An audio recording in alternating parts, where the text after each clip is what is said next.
வணக்கம் நண்பர்களே. கௌதம புத்தரின் சங்கத்தில் ஒருவர் சேரும்போது முதலில் புத்தர் அவரை அமைதியாக இருக்கச் சொல்வார். தியான நிலைக்கு செல்வதற்கு முன் அந்த நபருக்கு அமைதியாக இருப்பதைப் பற்றி கற்பிக்கப்படும். இன்றைய காலகட்டத்தில் எங்கும் சத்தமும் குழப்பமும் நிறைந்துள்ளன. இதனால் மனத்தில் மன அழுத்தம் ஏற்படுவது இயற்கையே. இதுபோன்ற சூழலில் நீங்கள் தினமும் சிறிது நேரம் மௌனமாக இருப்பதை பயிற்சி செய்தால் மன அழுத்தத்தை உண்டாக்கும் ஹார்மோன்களின் அளவு குறையும். இதனால் உங்கள் மனம் அமைதியடையும், கோபம் கட்டுப்பாட்டில் இருக்கும், மன அழுத்தத்தை அதிகரிக்கும் ஹார்மோன்களின் அளவு குறையும். இன்றைய இந்த வீடியோவில் எந்தெந்த சூழ்நிலைகளில் நாம் அமைதியாக இருக்க வேண்டும், எந்த சந்தர்ப்பங்களில் பேச வேண்டும், மௌனமாக இருப்பதால் நம் உள்ளே என்ன மாற்றங்கள் உருவாகும் என்பதை அறிவோம். நண்பர்களே, ஒரு மாலை நேரம் குரு தனது அனைத்து சீடர்களையும் அழைத்து, நாளை காலையில் அனைவரும் ஆற்றில் குளித்துவிட்டு உடனடியாக எங்கள் குடிலுக்கு முன் வந்து சேருங்கள் என்றார். இதைக் கேட்டு அனைவரும் ஆச்சரியமடைந்தனர். நாங்கள் ஏதேனும் தவறு செய்தோமா என்று நினைத்தனர். ஆனால் மற்றவர்கள் சந்தோஷத்துடன், குருஜி நாளை காலையில் ஏதோ நல்ல விஷயம் சொல்லப் போகிறார் என்றனர். அனைவரும் இரவில் சரியான நேரத்தில் தூங்கிவிட்டு காலையில் எழுந்து ஆற்றில் குளித்துவிட்டு குருஜி முன் வந்து நின்றனர். அப்போது குரு கூறினார், இன்று உங்கள் அனைவருக்கும் மௌனமாக இருப்பதன் பலன்களை பற்றி சொல்கிறேன். குரு தொடர்ந்தார், 10 சந்தர்ப்பங்கள் உள்ளன. அங்கு மௌனமாக இருப்பது பலன் தரும், பேசுவது தீங்கு விளைவிக்கும். இந்த 10 சந்தர்ப்பங்களிலும் நீங்கள் அமைதியாக மௌனமாக இருந்தால் நீங்கள் விரும்பியதை பெறுவீர்கள். உங்கள் வாழ்க்கையில் அதிசயமான மாற்றங்கள் தொடங்கும். தேவைக்கு அதிகமாக பேசுவது அல்லது மௌனமாக இருப்பது இரண்டும் நல்லதல்ல. தேவைக்கு அதிகமாக மழை பெய்வது அல்லது வெயில் இரண்டும் பிரச்சனை தருவது போல தேவையில்லாமல் பேசுவதும் நிறைய தீங்கு விளைவிக்கும். முதல் சூழ்நிலை, உண்மைகள் இல்லாத போது. உங்களிடம் உண்மைகள் இல்லை என்றால் அங்கு மௌனமாக இருப்பதே நல்லது. மௌனமாக அமர்ந்திருப்பது மூளையில் புதிய செல்களை உருவாக்குகிறது. இது ஞானத்தை வளர்க்கும். எதையாவது பற்றி முழு அறிவு உங்களுக்கு இருந்தால் மட்டும் பேசுவது நல்லது. உண்மைகள் இல்லாமல் பேசினால் அல்லது பேச வேண்டும் என்பதற்காக பேசினால் நீங்கள் கேலிக்கு உள்ளாகலாம். போதுமான தகவல் இல்லாத இடத்தில் பேசினால் நீங்கள் கேலிக்குரியவராக மட்டுமல்லாமல் மக்களின் நம்பிக்கையையும் இழப்பீர்கள். எனவே என்ன பேசுவது என்று உங்களுக்கு தெரியாத இடங்களில் அமைதியாக இருங்கள். சிலர் எங்கு சென்றாலும் தங்கள் இருப்பை உணர்த்துவதை விரும்புகிறார்கள். என்ன பேசுவது என்று தெரியாவிட்டாலும் பேசிக்கொண்டே இருப்பார்கள். பிறகு மற்றவர்கள் அவர்களை பற்றி கேலி செய்வார்கள்.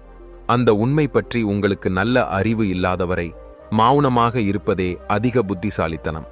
வார்த்தைகள் மூலம் மனதை புண்படுத்தும் போது, உங்கள் வார்த்தைகள் யாரையாவது மனதளவில் புண்படுத்தினால் அங்கு மௌனமாகிவிட வேண்டும். பலவீனமான நபரை பற்றி ஏதாவது பேசுவதன் மூலம் நீங்கள் மகானாக முடியாது. ஒரு பலவீனமானவருக்கு ஆதரவாக நின்றால்தான் நீங்கள் மகானாக முடியும். சில நேரங்களில் சிலர் தங்களை விட சிறியவர்களை திட்டிக்கொண்டே இருப்பார்கள். எதிர்கொள்பவர் உயரத்தில் உங்களை விட குறைவாக இருந்தால் அவர் உங்களிடம் எதுவும் சொல்ல மாட்டார்.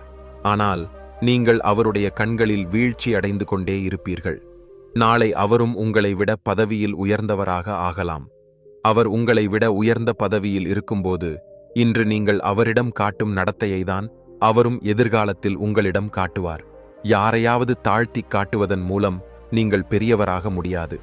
பெரியவராக இருக்க வேண்டுமென்றால் உங்களை விட சிறியவர்களுக்கு மரியாதை காட்ட கற்றுக்கொள்ளுங்கள். பெரியவர்களுக்கும் மரியாதை காட்ட வேண்டும். மக்கள் நினைப்பது என்னவென்றால், திமிராக பேசி மற்றவரை தாழ்த்த முயற்சித்தால் அவர்கள் பெரியவர்கள் ஆகிவிடுவார்கள். இது அவர்களின் தவறான எண்ணம். பெரியவர்களாக மாறுவதற்கு பதிலாக அவர்களுடைய கண்களில் நீங்கள் வீழ்ச்சி அடைந்து கொண்டே இருப்பீர்கள். எனவே சீடர்களே, நீங்கள் பேசும்போது எப்போதும் மரியாதையுடன் பேசுங்கள். அதனால் உங்கள் பேச்சு மக்களுக்கு நன்றாக தோன்றும். பேசும்போது சகோதரன், சகோதரி, தாய், தந்தை, நண்பர் போன்ற முறையான முகவரிகளை பயன்படுத்துங்கள். இது உங்கள் கௌரவத்தையும் மதிப்பையும் உயர்த்தும். மக்களின் பார்வையில் நீங்கள் புத்திசாலியாக வளர்வீர்கள். இரண்டாவது சூழ்நிலை, கோபம் அல்லது வெறுப்பு உள்ளபோது. உங்களுக்கு சொந்தமான அல்லது உறவினர் ஒருவர் உங்கள் மீது கோபப்படும்போது, உங்களை அவமானப்படுத்தும் போது அந்த நேரத்தில் நீங்கள் மௌனமாக இருக்க வேண்டும். இதனால் எதிர்பார்ப்பவரின் கோபம் முழுமையாக வெளிப்பட்டுவிடும். நீங்கள் சரியாக இருந்தால் அவரிடம் மன்னிப்பு கேட்காதீர்கள். மௌனமாக இருந்து சரியான நேரத்திற்காக காத்திருக்கவும். அவர் தனது தவறை உணரும்போது தானாகவே உங்களிடம் மன்னிப்பு கேட்பார். உங்கள் சொந்த உறவினர் உங்கள் மீது கோபப்படும்போது நீங்கள் அமைதியாக இருந்தால் அது மரியாதை காட்டுவதற்கான அடையாளமாகும். இதனால் யாரும் சிறியவராகவோ பெரியவராகவோ மாறமாட்டார்கள். உங்களுக்கு கோபம் வந்தால் யாரையும் அவமதிக்காமல் அங்கிருந்து வெளியேறுங்கள் அல்லது மௌனமாக இருங்கள்.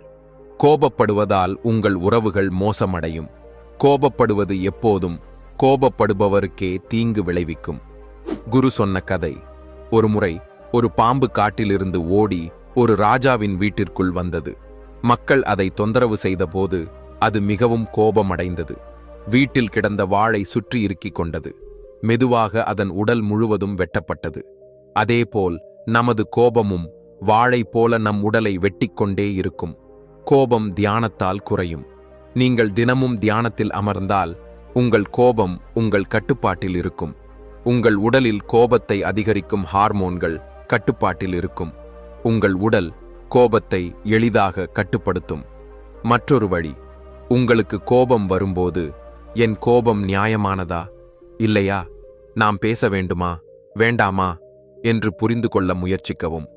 நீங்களே இதை மதிப்பீடு செய்யும்போது நாம் கோபப்பட வேண்டுமா வேண்டாமா என்று உங்களுக்கே தெரியும். இன்னும் கூட கோபம் வந்தால் அங்கிருந்து விலகிச் செல்ல முயற்சிக்கவும். மெல்ல மெல்ல காலப்போக்கில் உங்கள் மனம் அமைதியடையும். மூன்றாவது சூழ்நிலை, உங்களுக்கும் அந்த பிரச்சனைக்கும் தொடர்பு இல்லாதபோது. ஒரு பிரச்சனை நிகழும் போது அதற்கும் உங்களுக்கும் எந்த தொடர்பும் இல்லாதபோது நீங்கள் மௌனமாக இருப்பதே சிறந்தது. காரணமின்றி மற்றவரின் பிரச்சனையில் நீங்கள் பேசினால் அது உங்களுக்கு தீங்கு விளைவிக்கும். இதில் உங்களுக்கு மட்டுமே நஷ்டம். நான்காவது சூழ்நிலை, இருவருக்கிடையே நடக்கும் சண்டையில் விரைவாக தலையிடாதீர்கள். எதிர்பார்ப்பவர் உங்களை தனது சண்டையை தீர்க்க அழைக்கும் வரை மட்டுமே நீங்கள் செல்ல வேண்டும். வேறு யாருடைய தனிப்பட்ட வாழ்க்கையிலும் தலையிடக்கூடாது. அவர் உங்களை தனது சண்டையை தீர்க்க அழைக்கும் வரை. சிலர் தேவையில்லாமல் மற்றவர்களின் சண்டையில் தலையிடுவார்கள். இதனால் அவர்களின் மரியாதைக்கு மக்கள் விரல் நீட்டத் தொடங்குவார்கள். ஐந்தாவது சூழ்நிலை, உங்கள் வார்த்தைகள் ஒரு நண்பருக்கு தீங்கு விளைவிக்கும் போது. உங்கள் வார்த்தைகள் எதிர்கொள்பவரின் குடும்பத்தினர் அல்லது நண்பர்களின் கௌரவத்தை பற்றி கெட்ட முறையில் காட்டினால் நீங்கள் மௌனமாக இருக்க வேண்டும். யாருடைய குடும்பத்தை பற்றியோ அல்லது நண்பர்களை பற்றியோ கெட்டவிதமாக பேசுவது உங்களை மட்டுமே கெட்டவராக ஆக்கும். எளிதில் முடிக்கக்கூடிய விஷயத்தை உங்கள் வார்த்தைகளால் பெரிதாக்காதீர்கள். கூச்சலிடாமல் பேச முயற்சிக்க வேண்டும். கூச்சலிட்டால் தான் பேச முடியும் என்றால் மௌனமாக இருப்பதே நல்லது. யாரிடமாவது கூச்சலிடுவது உங்கள் நடத்தையை பற்றி தெரிவிக்கிறது. அதிகம் பேசுவது எப்போதும் சூழ்நிலைகளை மோசமாக்கும். சில உறவுகள் அதிக சத்தத்துடன் பேசுவதால் முறிந்துவிடும். எனவே உங்கள் குரலில் இனிமை இருக்கட்டும். நகைச்சுவையை எப்போதும் வார்த்தைகளின் அர்த்தத்திலேயே வைத்திருங்கள். யாருக்காவது வார்த்தைகளால் புண் ஏற்பட்டால் அங்கு மௌனமாகிவிடுங்கள். அதிகம் பேசுவது எப்போதும் நஷ்டத்தையே தரும். வேறு யாருடைய கௌரவத்தையும் உங்கள் வார்த்தைகளால் புண்படுத்தக்கூடாது. உங்கள் வார்த்தைகளால் வேறு யாருடைய கௌரவத்திற்கும் புண் ஏற்பட்டால் நீங்கள் மௌனமாகிவிட வேண்டும். ஒரு நபர் உங்கள் முன்னால் இல்லாதபோது அந்த நபரை பற்றிய கெட்ட விஷயங்களை மூன்றாவது நபரிடம் சொல்லாதீர்கள். ஆறாவது சூழ்நிலை, யாராவது ஒருவர் உங்கள் முன் வேறு ஒருவரை பற்றி குறை சொல்லும்போது நீங்கள் மௌனமாக இருந்து கேட்டுக்கொண்டிருக்க வேண்டும். உங்கள் கருத்தை வெளிப்படுத்தக்கூடாது. ஏனென்றால் இன்று உங்கள் முன் வேறொருவரை பற்றி குறை சொல்பவர் நாளை வேறொருவர் முன் உங்களை பற்றியும் குறை சொல்லலாம். நீதி சாஸ்திரத்தின்படி தனது வாயை மூடி வைத்து புத்தியுடன் செயல்படும் மனிதனே புத்திசாலியாகும். தேவையில்லாமல் பேசுவது, யாரை பற்றியாவது யாருக்கிடையேயாவது பேசுவது தவறான விஷயம். சில நேரங்களில் நமக்கு புத்திசாலித்தனம் என்பது நாம் எங்கே வாயை திறக்கக்கூடாது என்பதை அறிவதில்தான் இருக்கிறது. ஏழாவது சூழ்நிலை, யாரும் உங்கள் உணர்வுகளை புரிந்து கொள்ளாதபோது. யாரோ ஒரு நபர் உங்கள் உணர்வுகள், துக்கம் அல்லது கவலைகளை வார்த்தைகளில் புரிந்து கொள்ளவில்லை என்று நீங்கள் உணர்ந்தால், அல்லது புரிந்து கொள்ள முயற்சிக்கவே இல்லை என்று உணர்ந்தால், அல்லது கவனமாக கேட்கவே இல்லை என்று உணர்ந்தால், அத்தகைய நபரிடம் நீங்கள் மௌனமாக இருங்கள். ஏனெனில் இத்தகையோருக்கு உங்கள் உணர்வுகளிலோ துக்கத்திலோ எந்த தொடர்பும் இருக்காது. இத்தகைய மக்களிடம் உங்கள் இரகசியங்களை சொல்வதால் பின்னால் வருத்தப்படுவீர்கள். எனவே எல்லோரிடமும் உங்கள் மனதில் உள்ளதை சொல்லக்கூடாது. எதிர்கொள்பவர் உங்கள் பேச்சை புரிந்து கொள்ளவில்லை, உங்கள் உணர்வுகளை புரிந்து கொள்ளவில்லை என்று நீங்கள் உணரும்போது நீங்கள் பேசக்கூடாது. இல்லையெனில் அவர்கள் உங்களை கேலி செய்வார்கள். எதிர்கொள்பவர் உங்கள் உணர்வுகளை சரியாக புரிந்து கொள்கிறார், நீங்கள் சொல்வதை சரியாக கேட்கிறார் என்று நீங்கள் உணரும்போது மட்டுமே அவரிடம் உங்கள் கருத்தை சொல்லுங்கள். 8வது சூழ்நிலை. யாராவது ஒரு நபர் தனது துக்கம் அல்லது பிரச்சனையை உங்களிடம் சொல்கிறார் என்றால் அவர் உங்களை தன்னுடையவராக நினைக்கிறார் என்பதாகவும், அப்படி இருக்கும்போது உடனடியாக அவருக்கு தீர்வு சொல்வதற்கு பதிலாக மௌனமாக இருந்து அவரது துக்கம் அல்லது பிரச்சனையை கேட்க வேண்டும். அவரது துக்கம் அல்லது பிரச்சனையை வேறு யாரிடமும் சொல்லக்கூடாது. அவர் இதை சொல்வதன் நோக்கம் அவரது பிரச்சனைகளுக்கு நீங்கள் தீர்வு காண்பிப்பீர்கள் என்பதால் மட்டுமல்ல, எதிர்கொள்பவர் அவரது பேச்சை புரிந்து கொள்கிறார் என்பதால் கூட சொல்கிறார். சொல்வதால் துக்கம் குறையும். எனவே ஒருவர் தனது துக்கத்தை உங்களிடம் வெளிப்படுத்தும் போது நீங்கள் மௌனமாக இருந்து மிகுந்த கவனத்துடன் அவரது பேச்சை கேட்க வேண்டும். இதனால் அவரது துக்கம் குறையும், அவரது மனசுமை குறையும். ஏனெனில் அவர் மனதில் இருந்த அனைத்தையும் உங்களிடம் சொல்லிவிட்டார். 9வது சூழ்நிலை. தீய இயல்புடையவர்கள் இருப்பதும் திட்டுவதுமான இடங்களில் தீய இயல்புடைய மக்கள் வசிக்கும் இடங்களுக்கு செல்லாதீர்கள். அங்கு அவர்கள் திட்டிக் கொண்டிருந்தால் உங்கள் எதிர்வினையை தெரிவிக்காமல் அங்கிருந்து அமைதியாக விலகுங்கள். ஏனெனில் வாய் தவறியவர்கள் என்பது அவர்கள் தீய இயல்புடையவர்கள் என்பதை காட்டும். அவர்களின் மனம் முழுமையாக அமைதி அடையாதவரை நீங்கள் அவர்களை புரிந்து கொள்ள முடியாது. எனவே தீய இயல்புடையவர்கள் உங்கள் பேச்சை ஏற்காத இடத்திலோ கேட்காத இடத்திலோ நீங்கள் பேசக்கூடாது. 10வது சூழ்நிலை. உங்கள் வெற்றியின் இரகசியத்தை அனைவரிடமும் சொல்லாதபோது சிலர் வெற்றியை மிக விரைவில் அடைந்து விடுகிறார்கள். அவர்கள் எல்லா இடங்களிலும் தங்கள் வெற்றியை பற்றி பெருமை பேசத் தொடங்கிவிடுகிறார்கள்.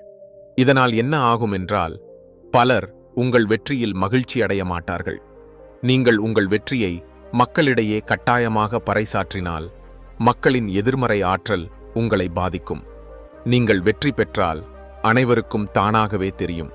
பெருமை பேசுவதால் உங்களுக்கே நஷ்டம் ஏற்படும். இவ்வாறு கூறி குரு முடித்தார். சீடர்களே, இன்றைக்கு இவ்வளவே போதும்.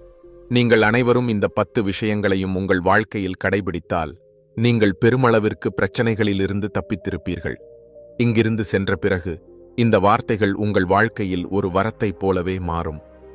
நண்பர்களே, இந்த வீடியோவிலிருந்து நீங்கள் நிறைய கற்றுக்கொண்டீர்கள் என்று நம்புகிறேன். நீங்கள் விரும்பினால் இந்த சேனலுடன் இணைந்திருக்க இந்த சேனலை சப்ஸ்கிரைப் செய்ய மறக்காதீர்கள். பார்க்கலாம் நண்பர்களே.